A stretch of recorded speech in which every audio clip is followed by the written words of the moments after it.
ನಮಸ್ಕಾರ ವೀಕ್ಷಕರೇ, ಕನ್ನಡ ಮಾತೃಭೂಮಿ ವಾರ್ತೆಗಳಿಗೆ ಸ್ವಾಗತ. ನಾನು ಸಂತೋಷಿ ಸರ್ಜೋಳ್ಕರ್. ಮೊದಲಿಗೆ ಹೆಡ್ಲೈನ್ಸ್.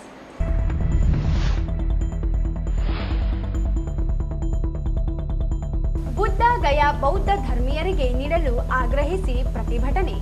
ಬಿಟಿ ಕಾಯ್ದೆ ರದ್ದಿಗೆ ಒತ್ತಾಯ.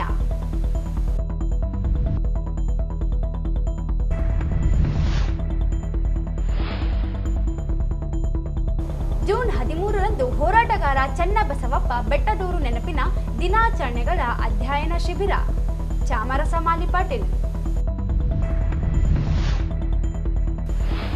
ಜೂನ್ 11ರಂದು ಸಿರವಾರದಲ್ಲಿ ಚುಕ್ಕಿ ಪ್ರತಿಷ್ಠಾನದಿಂದ ಪುಣ್ಯ ಸ್ಮರಣೋತ್ಸವ. ಬಸವ ತತ್ವ ಚಿಂತನಾಗೋಷ್ಠಿ. ಚುಕ್ಕಿ ಸೂಗಪ್ಪ ಸಾಹುಕಾರ್.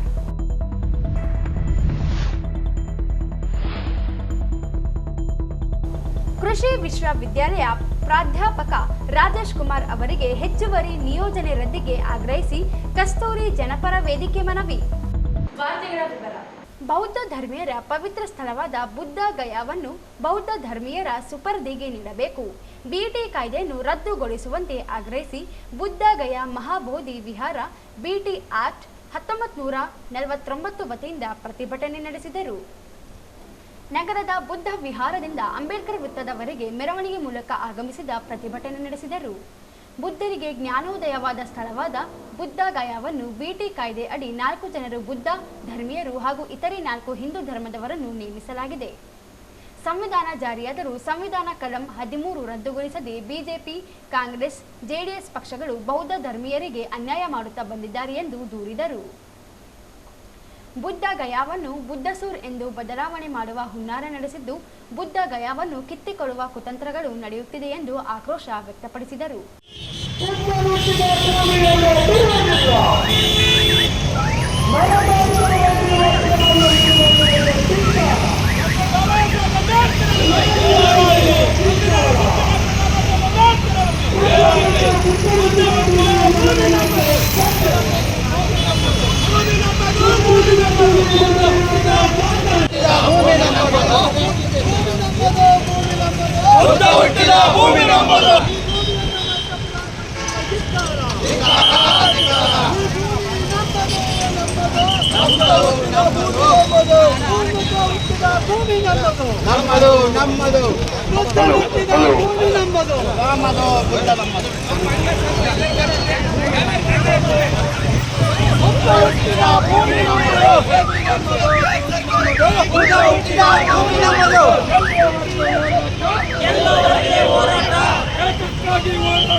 ಕೇಂದ್ರ ಬಿಜೆಪಿ ಸರ್ಕಾರ ಬಿಹಾರ ರಾಜ್ಯ ಸರ್ಕಾರ ನ್ಯಾಯ ಕೊಡಿಸುವ ಬದಲು ಪ್ರತಿಭಟನೆ ನಡೆಸುವವರನ್ನು ಬೇರೆಡೆಗೆ ಸ್ಥಳಾಂತರಿಸುವ ಕೆಲಸ ಮಾಡುತ್ತಿರುವುದು ಖಂಡಿಸಿದರು.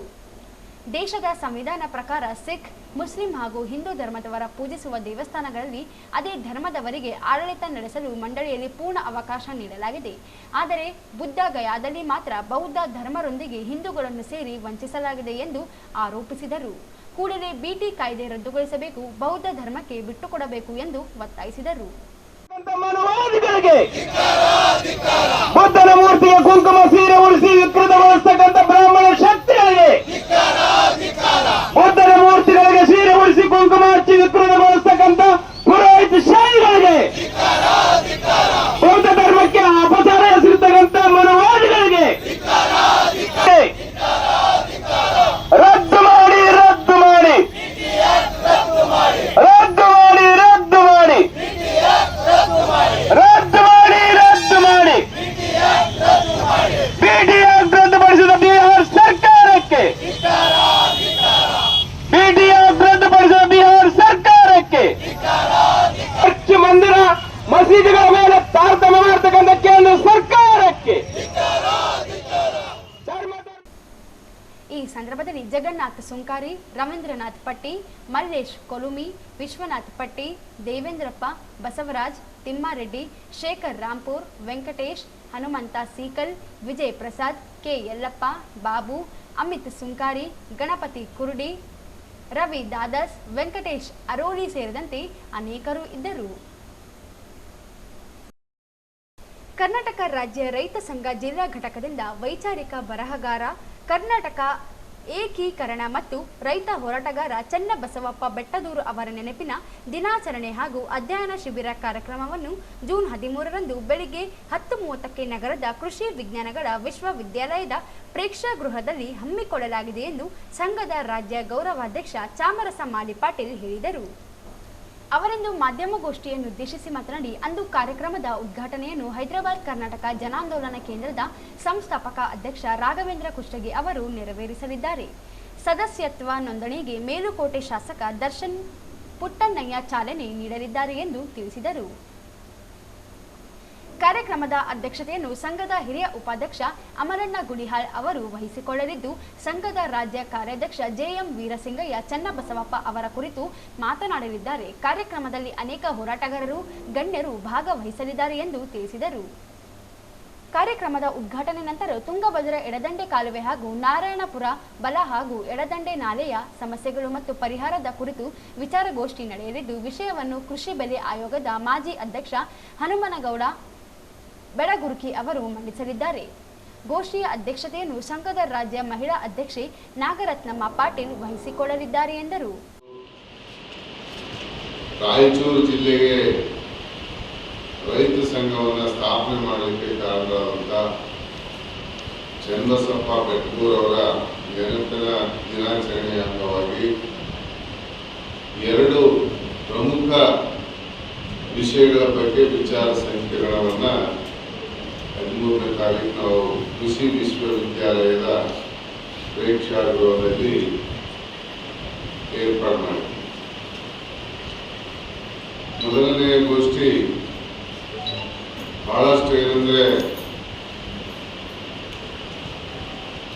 ರಾಯಚೂರು, ಕೊಪ್ಪಳ, ಬಳ್ಳಾರಿ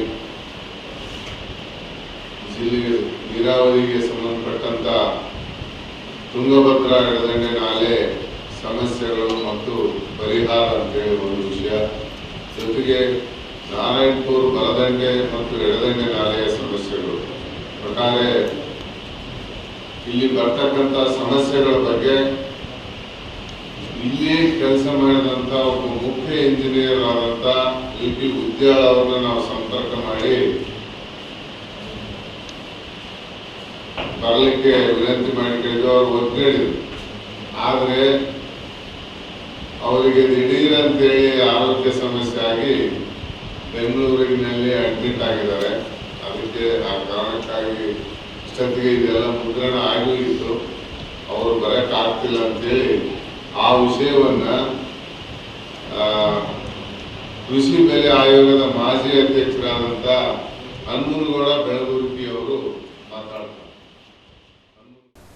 ಐಕ್ಯ ಹೋರಾಟದ ಅನಿವಾರ್ಯತೆ ಕುರಿತು 2ನೇ ಗೋಷ್ಠಿ ನಡೆಯಲಿದ್ದು, ವಿಷಯವನ್ನು ಸಂಘದ ರಾಜ್ಯಾಧ್ಯಕ್ಷ ಬಡಗಲಪುರ ನಾಗೇಂದ್ರ ಅವರು ಮಂಡಿಸಲಿದ್ದಾರೆ. ಅಧ್ಯಕ್ಷತೆಯನ್ನು ಎನ್.ಡಿ. ವಸಂತಕುಮಾರ್ ವಹಿಸಿಕೊಳ್ಳಲಿದ್ದಾರೆ ಎಂದು ತಿಳಿಸಿದರು. ಪ್ರಸ್ತುತ ದಿನಮಾನಗಳಲ್ಲಿ ಕೃಷಿ ಕ್ಷೇತ್ರಕ್ಕೆ ಸರ್ಕಾರಗಳು ಯಾವುದೇ ಸವಲತ್ತುಗಳನ್ನು ನೀಡುತ್ತಿಲ್ಲ. ಕೃಷಿ ಭೂಮಿ ಹಾಗೂ ಕೃಷಿ ಮಾರುಕಟ್ಟೆಗಳನ್ನು ಬಹುರಾಷ್ಟ್ರೀಯ ಕಂಪನಿಗಳ ಕೈಗೆ ನೀಡಲು ಸರ್ಕಾರಗಳು ಮುಂದಾಗುತ್ತಿವೆ. ಈ ಸಮಸ್ಯೆಗೆ ಪರಿಹಾರ ಸಿಗಲು ಐಕ್ಯ ಹೋರಾಟದ ಅಗತ್ಯವಿದೆ ಎಂದು ಹೇಳಿದರು. ರೈತ ವಿರೋಧಿ 3 ಕೃಷಿ ಕಾಯ್ದೆಗಳನ್ನು ವಾಪಸ್ ಪಡೆಯುವಂತೆ 13 ತಿಂಗಳುಗಳ ಕಾಲ ದೆಹಲಿಯಲ್ಲಿ ಹೋರಾಟ ನಡೆದಿದ್ದು, ನಂತರ ಪ್ರಧಾನಿ ಮೋದಿ ದೇಶದ ಜನರಲ್ಲಿ ಹಾಗೂ ರೈತರಲ್ಲಿ ಕ್ಷಮೆ ಯಾಚಿಸಿ ಕಾಯ್ದೆಗಳನ್ನು ಹಿಂಪಡೆದಿದ್ದಾರೆ. ಈ ಕಾಯ್ದೆಗಳನ್ನು ರಾಜ್ಯ ಸರ್ಕಾರವು ಹಿಂಪಡೆಯಬೇಕೆಂಬ ಒತ್ತಾಯವಿದೆ. ಅದಕ್ಕಾಗಿ ಹೋರಾಟದ ಶಕ್ತಿಯನ್ನು ರಾಜ್ಯದಲ್ಲಿ ಬಲಪಡಿಸಬೇಕಿದೆ ಎಂದು ತಿಳಿಸಿದರು.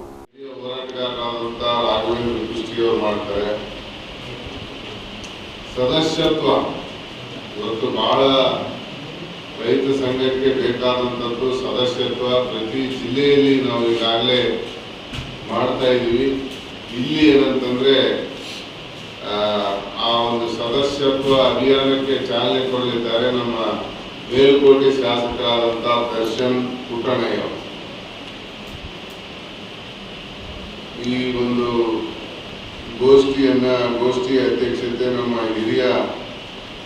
ಜಿಲ್ಲೆಯ ಹಿರಿಯ ಜೀವಿ ಅಮರಣ್ಣ ಗುಡಿಗಳ ಬಹಳ ಮೆತ್ತಗಾಗಿದ್ದಾರೆ, ಅವರು ಬರ್ತಾರೆ. 2ನೇ ಗೋಷ್ಠಿ ಬಹಳ ಮುಖ್ಯವಾದಂಥದ್ದು.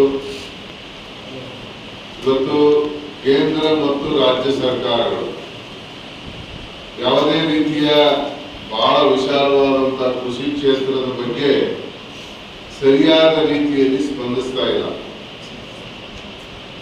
ಕೃಷಿ ಕ್ಷೇತ್ರಕ್ಕೆ ಬರ್ತಕ್ಕಂಥ ಸವಲತ್ತುಗಳನ್ನ ಎರಡೂ ಸರ್ಕಾರಗಳು ಇವತ್ತು ಸರಿಯಾಗಿ ಕೊಡ್ತಾ ಇದೆ.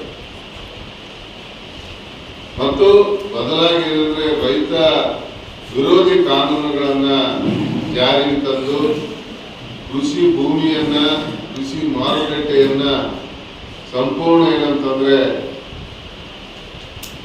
ಬಹುರಾಷ್ಟ್ರೀಯ ಕಂಪನಿಗಳಿಗೆ ಒಪ್ಪಿಸ್ತಕ್ಕಂಥ ಒಂದು ಕೆಲಸದಲ್ಲಿ ತೊಡಗಿವೆ.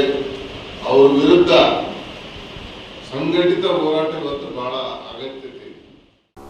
ಈ ಸಂದರ್ಭದಲ್ಲಿ ಸಂಘದ ಜಿಲ್ಲಾಧ್ಯಕ್ಷ ಪ್ರಭಾಕರ್ ಪಾಟೀಲ್ ಇಂಗಳದಾಳ, ಉಪಾಧ್ಯಕ್ಷ ಬೂದಯ್ಯ ಸ್ವಾಮಿ, ರಾಜ್ಯ ಉಪಾಧ್ಯಕ್ಷ ದೊಡ್ಡ ಬಸವನಗೌಡ ಬಲ್ಲಟಗಿ, ಜಿಲ್ಲಾ ಪ್ರಧಾನ ಕಾರ್ಯದರ್ಶಿ ಲಿಂಗಾರೆಡ್ಡಿ ಪಾಟೀಲ್ ಸೇರಿದಂತೆ ಅನೇಕರು ಉಪಸ್ಥಿತರಿದ್ದರು. ಚುಕ್ಕಿ ಪ್ರತಿಷ್ಠಾನ ಸಿರವಾರ್ ವತಿಯಿಂದ ಲಿಂಗೈಕ್ಯ ಶ್ರೀ ಉಮಾಪತಿ ಚುಕ್ಕಿ ಅವರ 49ನೇ ಪುಣ್ಯ ಸ್ಮರಣೋತ್ಸವದ ಅಂಗವಾಗಿ ಜೂನ್ 11ರಂದು ಸಂಜೆ 7 ಗಂಟೆಗೆ ಸಿರವಾರ್ ಪಟ್ಟಣದ ಚುಕ್ಕಿ ರುದ್ರಮ್ಮ ಉಮಾಪತ್ಯಪ್ಪ ಕಲ್ಯಾಣ ಭವನದಲ್ಲಿ ಬಸವ ತತ್ವ ಚಿಂತನಗೋಷ್ಠಿ ಕಾರ್ಯಕ್ರಮ ನಡೆಯಲಿದೆ ಎಂದು ಪ್ರತಿಷ್ಠಾನದ ಸಂಸ್ಥಾಪಕ ಅಧ್ಯಕ್ಷ ಚುಕ್ಕಿ ಸೂಗಪ್ಪ ಸಾಹುಕಾರ್ ಹೇಳಿದರು. ಅವರಿಂದು ಮಾಧ್ಯಮಗೋಷ್ಠಿಯನ್ನು ಉದ್ದೇಶಿಸಿ ಮಾತನಾಡಿ, ಅಂದು ಬೆಳಗ್ಗೆ 10 ಗಂಟೆಯಿಂದ ಬಸವಾದಿ ಶರಣರ ಪೂಜೆ ಹಾಗೂ ಮಧ್ಯಾಹ್ನ 1 ಗಂಟೆಯಿಂದ ಗಣರಾಧನೆ ಕಾರ್ಯಕ್ರಮ ನಡೆಯಲಿದೆ. ಸಂಜೆ 7 ಗಂಟೆಯಿಂದ ಬಸವ ಚಿಂತನಗೋಷ್ಠಿ ನಡೆಯಲಿದ್ದು, ಗೋಷ್ಠಿಯ ನೇತೃತ್ವವನ್ನು ನವಲಕಲ್ ಬೃಹನ್ಮಠದ ಅಭಿನವ ಸೋಮನಾಥ ಶಿವಾಚಾರ್ಯ ಸ್ವಾಮೀಜಿ ವಹಿಸಿಕೊಳ್ಳಲಿದ್ದಾರೆ ಎಂದು ತಿಳಿಸಿದರು. ಕಾರ್ಯಕ್ರಮವನ್ನು ಅಖಿಲ ಭಾರತ ವೀರಶೈವ ಲಿಂಗಾಯತ್ ಮಹಾಸಭಾದ ಮಹಿಳಾ ಘಟಕದ ರಾಷ್ಟ್ರೀಯ ಅಧ್ಯಕ್ಷೆ ವೀಣಾ ಕಾಶಪ್ಪನವರ್ ನೆರವೇರಿಸಲಿದ್ದಾರೆ. ಅನುಭವವನ್ನು ಬೆಳಗಾವಿ ಜಿಲ್ಲೆಯ ನಾಗನೂರು ಗುರುಬಸವ ಮಠದ ಬಸವಗೀತ ತಾಯಿ ವಹಿಸಿಕೊಳ್ಳಲಿದ್ದು, ಅಖಿಲ ಭಾರತ ವೀರಶೈವ ಲಿಂಗಾಯತ ಮಹಾಸಭಾದ ಅಧ್ಯಕ್ಷ ಚಂದ್ರಶೇಖರ್ ಪಾಟೀಲ್ ಮಿರ್ಜಾಪುರ್, ಬೀದರ್ ಬಸವ ಮಹಾಮಠ ಹಾಗೂ ಆಕಾಶವಾಣಿ ದೂರದರ್ಶನದ ಹಾಸ್ಯ ಕಲಾವಿದ ನವಲಿಂಗ ಪಾಟೀಲ್ ಕಾರ್ಯಕ್ರಮದಲ್ಲಿ ಇರಲಿದ್ದಾರೆ ಎಂದರು. 2024-25ನೇ ಸಾಲಿನ ಕೃತಿಗಳ ಪ್ರಶಸ್ತಿಯನ್ನು 63 ಪುರಾತನ ಪುಟಗಳು ಕೃತಿಯ ರಚನಾಕಾರ ಪ್ರೊಫೆಸರ್ ಶಾಶ್ವತ ಸ್ವಾಮಿ ಮುಕ್ಕುಂದಿಮಠ, ಚಿತ್ ಜ್ಯೋತಿ ಕೃತಿಯ ಡಾಕ್ಟರ್ ಸರ್ವಮಂಗಳ ಸಕ್ರಿ ಹಾಗೂ ಸಂಘರ್ಷದ ಹಾದಿಯಲ್ಲಿ ಕೃತಿಗೆ ಬಾಬು ಭಂಡಾರಿಗಲ್ ಅವರಿಗೆ ಪ್ರದಾನ ಮಾಡಲಾಗುತ್ತದೆ ಎಂದು ಹೇಳಿದರು.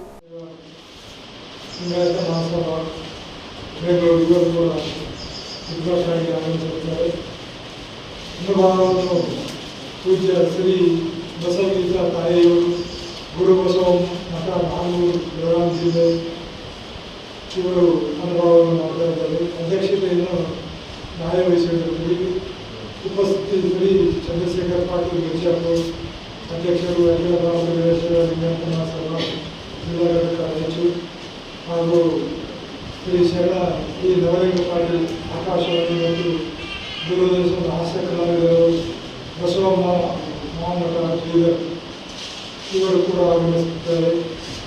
2024-25ನೇ ಸಾಲಿನ ಕೃತಿಯ ಪ್ರಶಸ್ತಿ ಪುರಸ್ಕೃತರು ಪ್ರೊಫೆಸರ್ ಶಾಶ್ವತಯ್ಯ ಮುಕ್ಕುಂದಿಮಠ ಕೃತಿ 63 ಪುರಾತನ ಪುಟಗಳು ಇವರಿಗೆ ಲಭಿಸಿರುತ್ತದೆ. ಮತ್ತು ಶ್ರೀ ಸರ್ವಮಂಗಳ ಸಕ್ರಿ ಕೃತಿ ಚಿಜ್ಯೋತಿ ಅವರಿಗೂ ಕೂಡ ಒಂದು ಲಭಿಸಿರುತ್ತದೆ. ಶ್ರೀ ಬಾಬು ಭಂಡಾರಿಗಲ್ ಕೃತಿ ಸಂಘರ್ಷದ ಹಾದಿಯಲ್ಲಿ ಇವರಿಗೆ ಕೂಡ ಒಂದು ಕೃತಿಯ ಒಂದು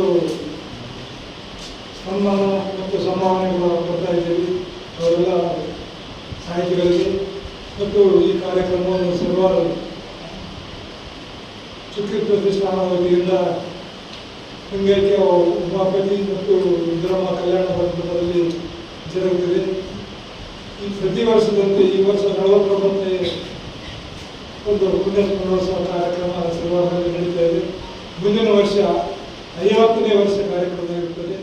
ಯಾಕಂದರೆ 50ನೇ ಈ ಸಂದರ್ಭದಲ್ಲಿ ಚಂದ್ರಶೇಖರ್, ವಿಶ್ವಾಸ್ ಚುಕ್ಕಿ, ಪರಮೇಶ್ವರ ಸಾಲಿಮಠ್, ಮಲ್ಲಿಕಾರ್ಜುನ ಹಳ್ಳೂರು ಸೇರಿದಂತೆ ಅನೇಕರು ಇದ್ದರು. ಕೃಷಿ ವಿವಿಯ ಸಹಾಯಕ ಪ್ರಾಧ್ಯಾಪಕ ಡಾಕ್ಟರ್ NL ರಾಜೇಶ್ ಸಹಾಯಕ ಪ್ರಾಧ್ಯಾಪಕರಾಗಿ ಸೇವೆ ಸಲ್ಲಿಸುತ್ತಿದ್ದು, ಈ ಹುದ್ದೆಯ ಜೊತೆಗೆ ಹೆಚ್ಚುವರಿಯಾಗಿ ನಿಯೋಜನೆ ಮೇಲೆ 2024ರ ಏಪ್ರಿಲ್ 1ರಿಂದ ಕರ್ನಾಟಕ ರಾಜ್ಯ ದೂರ ಸಂವೇದಿ ಅನ್ವಯಿಕ ಕೇಂದ್ರ ಸಿಬ್ಬಂದಿ ಮತ್ತು ಆಡಳಿತ ಸುಧಾರಣೆ ಇಲಾಖೆ ಈ ಆಡಳಿತ ಕರ್ನಾಟಕ ಸರ್ಕಾರ ಬೆಂಗಳೂರು ಇಲ್ಲಿ ನಿರ್ದೇಶಕರ ಹುದ್ದೆಯಲ್ಲಿ ಹೆಚ್ಚುವರಿ ಪ್ರಭಾರದಲ್ಲಿ ಕಾರ್ಯನಿರ್ವಹಿಸಿರುತ್ತಾರೆ. ಈ ಕಾರಣದಿಂದ ರಾಯಚೂರು ವಿವಿಯಲ್ಲಿ ಬೋಧನೆಗೆ ಅಡಚಣೆ ಉಂಟಾಗುತ್ತಿದ್ದು ಕೂಡಲೇ ಇವರ ನಿಯೋಜನೆಯನ್ನು ರದ್ದುಪಡಿಸುವಂತೆ ಕರ್ನಾಟಕ ಕಸ್ತೂರಿ ಜನಪರ ವೇದಿಕೆಯಿಂದ ಕೃಷಿ ವಿವಿಯ ಕುಲಪತಿ ಡಾಕ್ಟರ್ ಹನುಮಂತಪ್ಪ ಅವರಿಗೆ ಮನವಿ ಸಲ್ಲಿಸಿದರು. ರಾಜೇಶ್ ಅವರು 2 ಹುದ್ದೆಗಳಲ್ಲಿ ರಾಯಚೂರು ಮತ್ತು ಬೆಂಗಳೂರಿನಲ್ಲಿ ಕಾರ್ಯನಿರ್ವಹಿಸಿರುತ್ತಾರೆ. ಈ 2 ಸ್ಥಳಗಳಲ್ಲಿ ಕಾರ್ಯನಿರ್ವಹಿಸುತ್ತಿರುವುದರಿಂದ 2 ಕಡೆ ಕೆಲಸ ಕಾರ್ಯಗಳು ಸಂಪೂರ್ಣವಾಗಿ ಕುಂಠಿತವಾಗಿದ್ದು ರಾಯಚೂರು ಕೃಷಿ ವಿಶ್ವವಿದ್ಯಾಲಯದಲ್ಲಿ ವಿದ್ಯಾರ್ಥಿಗಳ ಬೋಧನೆಗೆ ಅಡಚಣೆ ಉಂಟಾಗಿರುತ್ತದೆ. ಈಗಾಗಲೇ ರಾಯಚೂರು ಕೃಷಿ ವಿಶ್ವವಿದ್ಯಾಲಯದಲ್ಲಿ ತಾಂತ್ರಿಕ ಸಿಬ್ಬಂದಿಗಳ ಕೊರತೆ ಇರುವುದರಿಂದ ಇವರನ್ನು ಕರ್ನಾಟಕ ರಾಜ್ಯ ದೂರ ಸಂವೇದಿ ಅನ್ವಯಿಕ ಕೇಂದ್ರ ಬೆಂಗಳೂರು ಅವರ ನಿರ್ದೇಶಕರ ಹುದ್ದೆಯ ಹೆಚ್ಚುವರಿ ಪ್ರಭಾರವನ್ನು ಕೃಷಿ ವಿಶ್ವವಿದ್ಯಾಲಯ ರಾಯಚೂರು ಇಲ್ಲಿ ಪೂರ್ಣ ಪ್ರಮಾಣದಲ್ಲಿ ಕಾರ್ಯನಿರ್ವಹಿಸಲು ಸಂಬಂಧಪಟ್ಟವರಿಗೆ ನಿರ್ದೇಶನ ನೀಡುವಂತೆ ಆಗ್ರಹಿಸಿದರು. ಕೃಷಿ ವಿಶ್ವವಿದ್ಯಾಲಯ ರಾಯಚೂರು ಇಲ್ಲಿ ಸಹಾಯಕ ಪ್ರಾಧ್ಯಾಪಕರ ಹುದ್ದೆಯಲ್ಲಿ ಪೂರ್ಣ ಪ್ರಮಾಣದಲ್ಲಿ ಕಾರ್ಯನಿರ್ವಹಿಸಿದರೆ ವಿದ್ಯಾರ್ಥಿಗಳಿಗೆ ಬೋಧನೆ ಮಾಡಲು ಮತ್ತು ಸಂಶೋಧನೆಯಲ್ಲಿ ತೊಡಗಿಸಿಕೊಳ್ಳಲು ಅನುಕೂಲವಾಗುತ್ತದೆ. ಒಂದು ವೇಳೆ ನಿರ್ಲಕ್ಷ್ಯ ವಹಿಸಿದರೆ ಮುಂದಿನ ದಿನಗಳಲ್ಲಿ ಕಸ್ತೂರಿ ಕರ್ನಾಟಕ ಜನಪರ ವೇದಿಕೆ ರಾಯಚೂರು ಜಿಲ್ಲೆ ವತಿಯಿಂದ ಹೋರಾಟ ಹಮ್ಮಿಕೊಳ್ಳಲಾಗುವುದು ಎಂದು ಎಚ್ಚರಿಸಿದರು. ಈ ಸಂದರ್ಭದಲ್ಲಿ ಸಂಘದ ಜಿಲ್ಲಾಧ್ಯಕ್ಷ ಸೂಗಪ್ಪ ವಗರ್, ಪ್ರಮುಖರಾದ ಮಕ್ಬೂಲ್ ಪಾಷಾ, ನರಸಿಂಹಲು ಭೈರವ, ಹುಲಿಗೆಪ್ಪ ಮ್ಯಾತ್ರಿ, ತಿಮ್ಮಪ್ಪ ಸ್ವಾಮಿ ಸೇರಿದಂತೆ ಇತರರು ಇದ್ದರು. ಕೊನೆಯಲ್ಲಿ ಮತ್ತೊಮ್ಮೆ ಹೆಡ್ಲೈನ್ಸ್.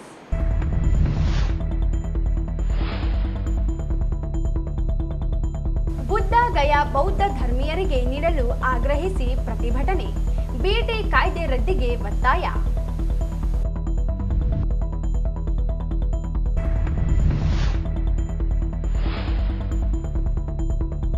ಜೂನ್ 13ರಂದು ಹೋರಾಟಗಾರ ಚನ್ನಬಸವಪ್ಪ ಬೆಟ್ಟದೂರು ನೆನಪಿನ ದಿನಾಚರಣೆಗಳ ಅಧ್ಯಯನ ಶಿಬಿರ, ಚಾಮರಸ ಮಾಲಿ ಪಾಟೀಲ್. ಜೂನ್ 11ರಂದು ಸಿರವಾರದಲ್ಲಿ ಚುಕ್ಕಿ ಪ್ರತಿಷ್ಠಾನದಿಂದ ಪುಣ್ಯ ಸ್ಮರಣೋತ್ಸವ, ಬಸವ ತತ್ವ ಚಿಂತನಾಗೋಷ್ಠಿ, ಚುಕ್ಕಿ ಸೂಗಪ್ಪ ಸಾಹುಕಾರ್.